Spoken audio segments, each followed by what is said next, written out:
you might feel a bit strange if you're talking on voice and you just have a little radio antenna waves, these green things coming out, and your body's not actually moving. Well, there are resident created solutions which will animate your mouth or your body, and we also have some default voice gestures which you can use. So if I go to inventory, and you can follow along, and I search the inventory for voice gestures, I believe that should show up once it's done searching. Inventory search is going a tad slow. Okay, if that's not going fast enough, let me just manually override that, but go into the library, and it should be in gestures, right here. And notice where it says speech gestures. Now, the first thing before I try this, I'm going to want to turn it back into a human avatar, humanoid, because it doesn't work too well with tiny avatars like this TuTORial, unfortunately. So I'm going to drag and drop my, let's see, this will work fine, I think. Although this may be a bit odd because I believe that's a female avatar, but that's all right. Second Life. So as my clothes are coming on and I'm being redressed here, very cool.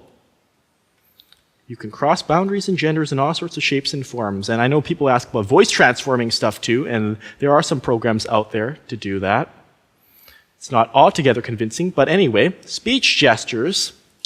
And now I can drag and drop these onto myself to activate them.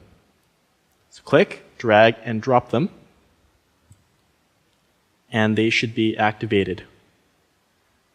Now, it might not show up right away, but now when I'm talking, talk, you see my avatar is animated. And as I continue to talk, you can see that I have both the green waves and my avatar is talking louder. I think it responds to the amplitude of the incoming signal as well. Okay, so that's how to get a little more animated using voice. And if you want to stop those things and deactivate them, I think it takes a relog. Let me check. So I've relogged, and let's check inventory again. And in gestures, yep, it shows the speech gestures folder. So if you don't see that in there, even though you dragged and dropped it from library, just relog. And let's open this, and you see they're all activated.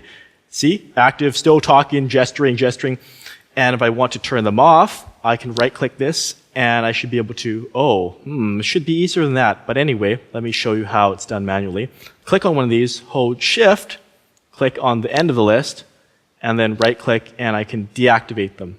And they should all go from bold to non-bold, just plain. So now, when I talk again, I'm not moving around that way. And remember, I can just click and drag and drop it onto myself if I want to activate them all again. Active. Let me show you the front. Yeah. And for all the times I get asked, why do I use a female avatar? I don't get asked why I use a giant robot, why I use a cute little plushie thing, or the myriad other watermelon avatars I have in common. Short answer, of course, is it's fun, Second Life. Long answer, of course, is I'm Torley.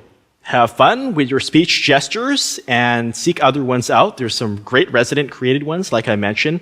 All sorts of innovations in this field. Keep your eyes and your ears open and communicate in Second Life.